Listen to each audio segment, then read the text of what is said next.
Hi everyone, welcome back to Grow Malayalam. 2025-26 financial defence budget നോക്കുകയാണെങ്കിൽ 6.81 ലക്ഷം കോടിയായിരുന്നു. അപ്പൊ ഇതെന്ന് പറഞ്ഞാൽ GDP-ന്റെ 1.9% ആണ്. അപ്പൊ ഇതിൽ 26% അല്ലെങ്കിൽ 1.8 ലാക്ക് CR ക്യാപിറ്റൽ മോഡേണൈസേഷൻ ആയിട്ട് അലോക്കേറ്റ് ചെയ്തേക്കുവാണ്. അപ്പൊ ഇൻഡസ്ട്രി സൈഡിൽ 2024-25 financial defence production record level എത്തിയിട്ടുണ്ട്, 1.51 ലാക്ക് CR. അതുപോലെ എക്സ്പോർട്ട് 23,622 കോടി എത്തി. അപ്പൊ ഇത് ഗ്ലോബൽ സെയിൽസിലെ സ്റ്റഡി ഗ്രോത്ത് സിഗ്നൽസ് ആണ്. അപ്പൊ മാർക്കറ്റ് പെർഫോമൻസ് ഇവിടെ ഇംപ്രസീവ് ആണ്. നിഫ്റ്റി ഇന്ത്യ ഡിഫൻസ് ഇൻഡെക്സ് കഴിഞ്ഞ 3 വർഷത്തിൽ 60% CAGR നൽകിയിട്ടുണ്ട്. അപ്പൊ ഇന്ന് നമ്മൾ ഈ ഒരു ഇൻഡസ്ട്രിയിൽ പീക്ക് ലെവലിൽ നിൽക്കുന്ന കമ്പനികളാണ് നോക്കാൻ പോകുന്നത്. High order book to sales ratio, അതുപോലെ സ്ട്രോങ് ഓപ്പറേറ്റിംഗ് മാർജിനോടെ. അപ്പം ഏതൊക്കെയാണ് ഇന്നത്തെ കമ്പനികൾ എന്ന് നമ്മൾ നോക്കിയാലോ. So let's begin today's video.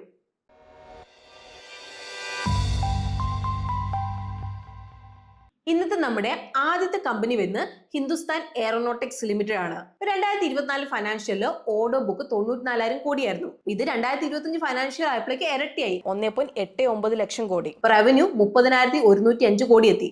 അതുപോലെ order book to sales ratio 6.1x ആയിരുന്നു. അപ്പൊ ഇതിന്റെ അർത്ഥം പൈപ്പ് ലൈൻ ഇവിടെ സ്ട്രോങ് ആണ്.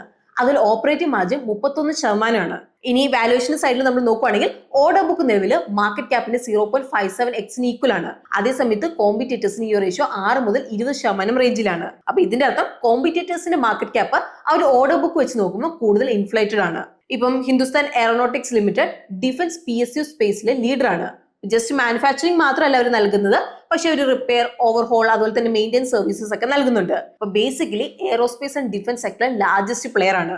സോ Q1 ഫൈനാൻഷ്യൽ 2025 വെച്ച് നമ്മൾ നോക്കുമ്പോൾ എന്താണ് ആക്ച്വലി ഇവിടെ ചേഞ്ച് ചെയ്തത്? ഇപ്പൊ Q1 ഫൈനാൻഷ്യൽ 2026 ഹിന്ദുസ്ഥാൻ എയറോനോട്ടിക്സ് ലിമിറ്റഡിന്റെ റവന്യൂ 10.8% കൂടി 4,819 കോടിയായി. ഇവിടെ ഒരു ഇൻട്രസ്റ്റിംഗ് കാര്യമുണ്ട്.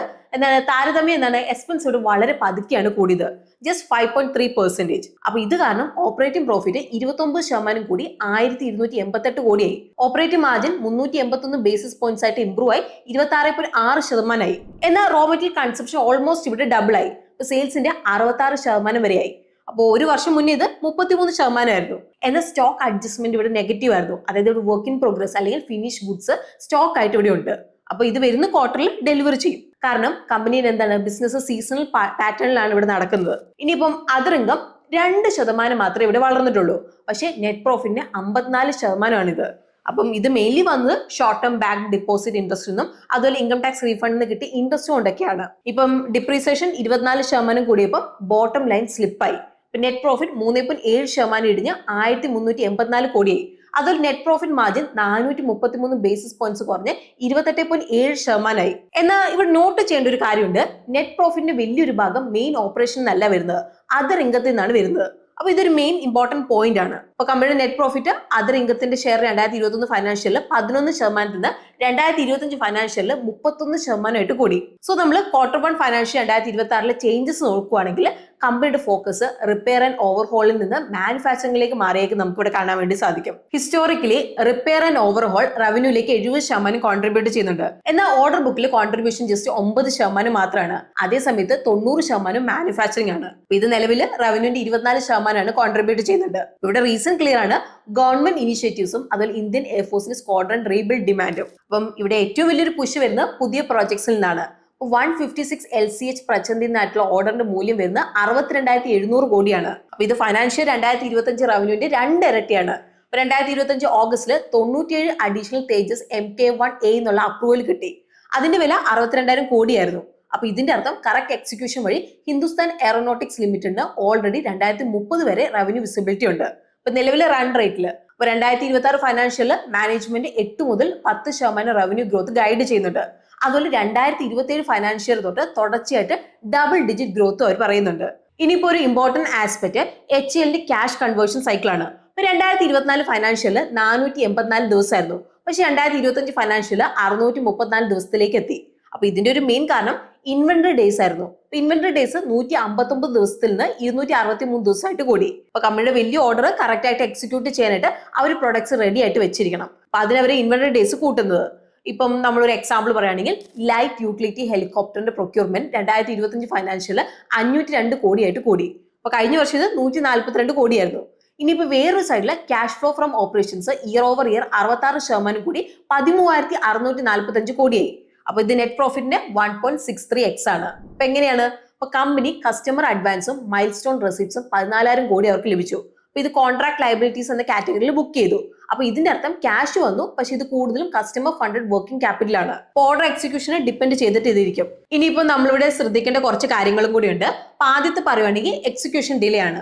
മുമ്പ് ചില സർട്ടിഫിക്കേഷൻ ഡിലേസ് ഓൾറെഡി സംഭവിച്ചിട്ടുണ്ട്. 62,700 കോടിയുടെ LCJ കോൺട്രാക്ട്. അപ്പൊ ഇത് 2025 ഫൈനാൻഷ്യൽ റവന്യൂന്റെ 2.1x ആണ്. അപ്പൊ ടൈംലി എക്സിക്യൂഷൻ ആയിട്ട് വെൻഡേഴ്സ് റെഡി ആയിട്ട് ഇരിക്കുന്ന ആശ്രയിച്ചിരിക്കും. ഇനിയിപ്പം അടുത്ത് വരുന്ന ഇമ്മീഡിയറ്റ് റിസ്ക് എഞ്ചിൻ സപ്ലൈ ആണ്.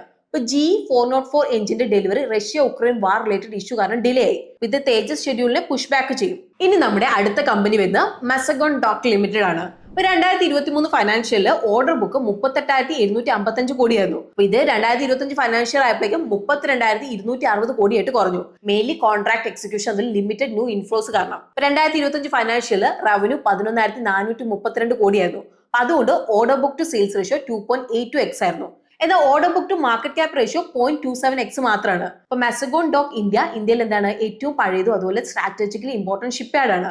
മാത്രമല്ല നമ്മുടെ രാജ്യത്തിൽ എന്താണ് ഒരേ ഒരു നവരത്ന സ്റ്റേറ്റ് ഷിപ്പ് യാർഡും ആണ്. ഇപ്പൊ ഡിഫൻസ് ആൻഡ് സ്ട്രാറ്റജിക് പ്രോജക്ട്സിൽ പ്രധാനപ്പെട്ട ഒരു റോൾ അവർ പ്ലേ ചെയ്യുന്നുണ്ട്. ഇപ്പൊ കഴിഞ്ഞ 3 വർഷത്തിൽ കമ്പനി 26% സെയിൽസ് CAGR നൽകിയിട്ടുണ്ട്. അതേസമയത്ത് മാർച്ച് 2021 മുതൽ മാർച്ച് 2025 വരെ ഓപ്പറേറ്റിംഗ് പ്രോഫിറ്റ് മാർജിൻ 6% നിന്ന് 18% ഇംപ്രൂവ് ആയിട്ടുണ്ട്. ഇപ്പൊ Q1 ഫൈനാൻഷ്യൽ 2026 മസഗോൺ ഡോക്കിന്റെ റവന്യൂ 11.5% കൂടി 2,626 കോടിയായി. അപ്പൊ ഇതിന് കാരണം സ്ട്രോങ് ഓപ്പറേഷണൽ എക്സിക്യൂഷനും മിനിസ്ട്രി ഓഫ് ഡിഫൻസിലേക്കുള്ള ടൈംലി ഡെലിവറിയാണ്. എന്നാലും എക്സ്പെൻസ് ഇവിടെ 35.5% കൂടി 2,324 കോടിയായി. അപ്പൊ ഇത് പ്രോഫിറ്റബിലിറ്റിനെ ഡയറക്ട്ലി ബാധിച്ചിട്ടുണ്ട്. ഇപ്പൊ പ്രൊജക്ട് റിലേറ്റഡ് അതർ എക്സ്പെൻസ് 14 കോടിയിൽ നിന്ന് 174 കോടിയായിട്ട് കൂടി. ഇപ്പൊ base and depot space procurement 86.8% കൂടി 204 കോടിയായി. അതിൽ പ്രൊവിഷൻസ് ഇവിടെ അൺയൂഷ്വൽ ലെവലായ 540 കോടിയിലേക്ക് കൂടി. അപ്പൊ സത്യം പറഞ്ഞാൽ MDLന്റെ ഫിക്സഡ് പ്രൈസ് കോൺട്രാക്ട്സും നോൺ എസ്കലേഷൻ ക്ലോസും കസ്റ്റമേഴ്സിനെ പ്രൊട്ടക്ട് ചെയ്യാനാണ്. എന്നാലും പ്രൊവിഷൻസ് സ്പേസ് അതുപോലെ സ്പെഷ്യലൈസ് സബ് സിസ്റ്റത്തിന്റെ പ്രൈസ് പ്രൊട്ടക്ഷൻ ഇല്ല. അപ്പം ഈ ഒരു കോസ്റ്റ് എസ്കലേഷൻ കാരണം ഓപ്പറേറ്റിംഗ് പ്രോഫിറ്റ് എന്താണ് 52.9% കുറഞ്ഞ് 302 കോടിയായി.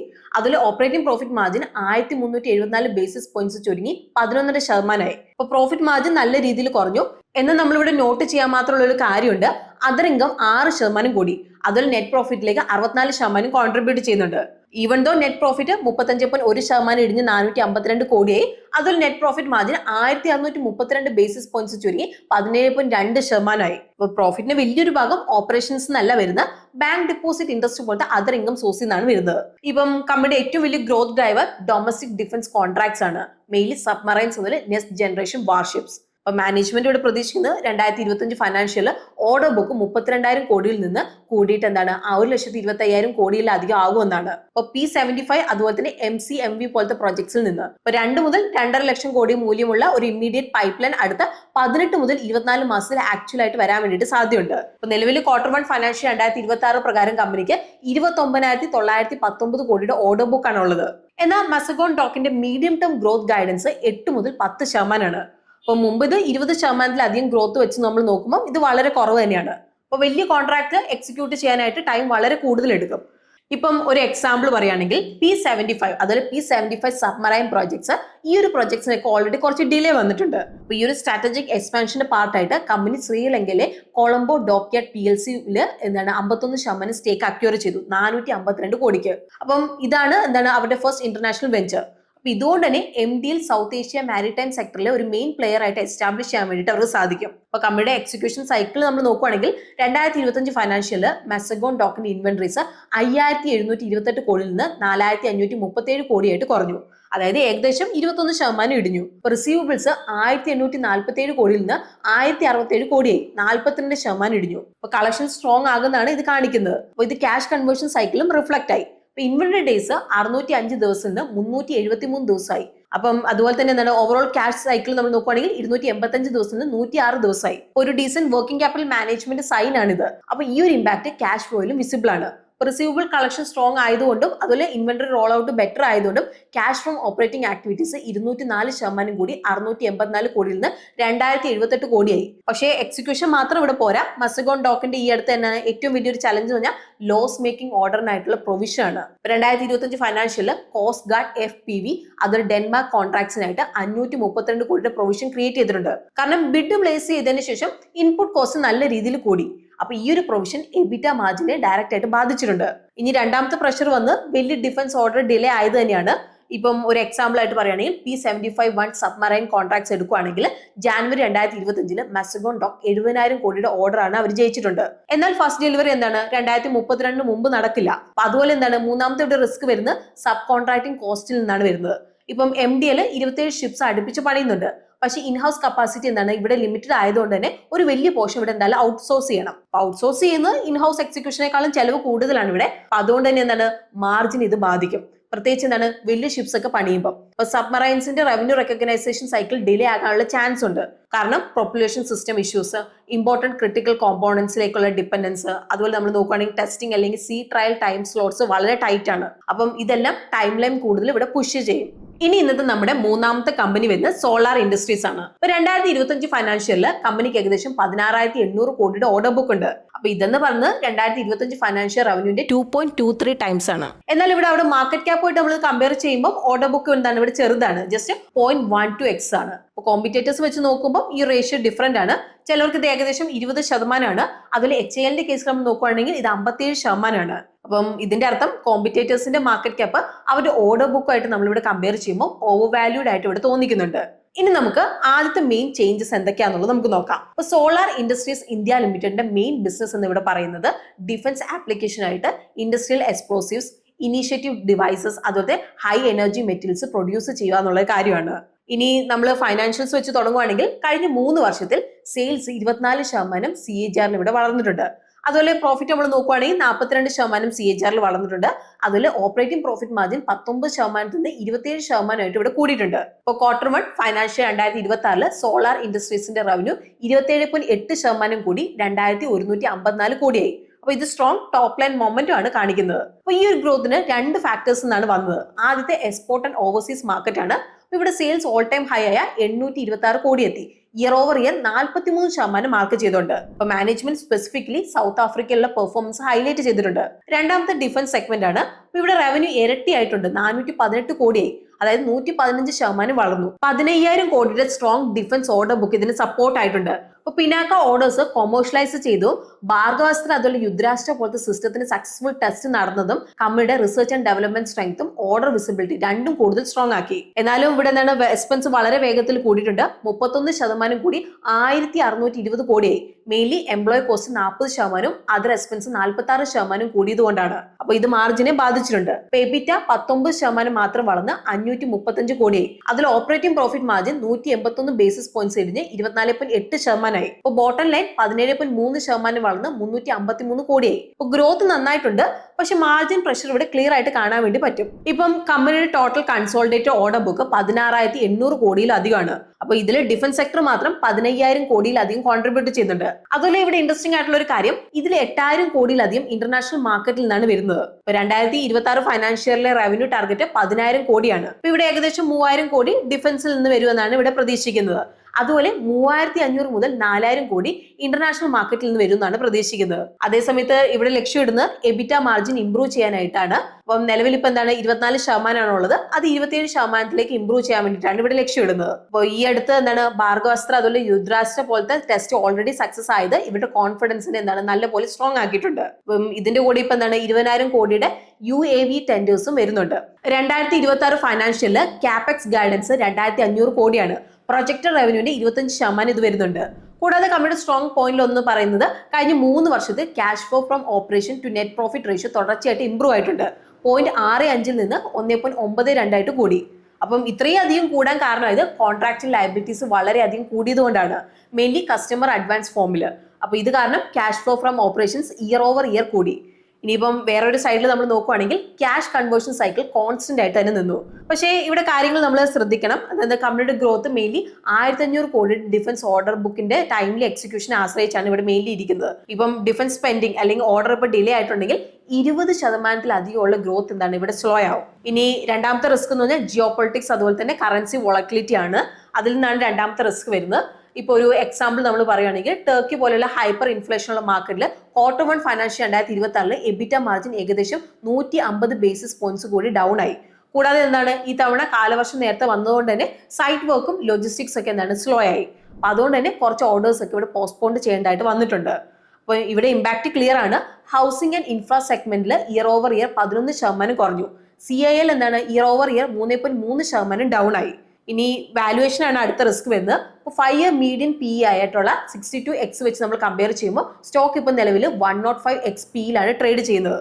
അപ്പൊ ഇതിന്റെ അർത്ഥം ഇപ്പൊ എക്സിക്യൂഷൻ സ്ലിപ്പ് ആയിട്ടുണ്ടെങ്കിൽ മാർജിൻ ഓഫ് സേഫ്റ്റി ഒന്നുമില്ല.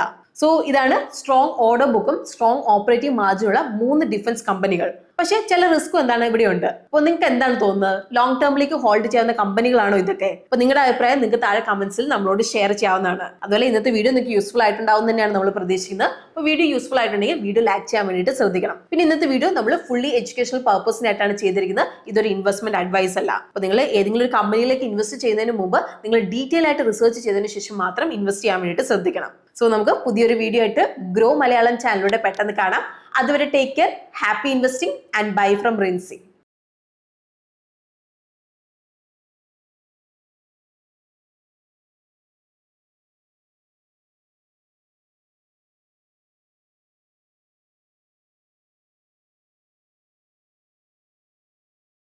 Investment in securities market are subject to market risks. Read all the related documents carefully before investing. Please read the risk disclosure documents carefully before investing in equity shares, derivatives, mutual fund, and or other instruments traded on the stock exchanges.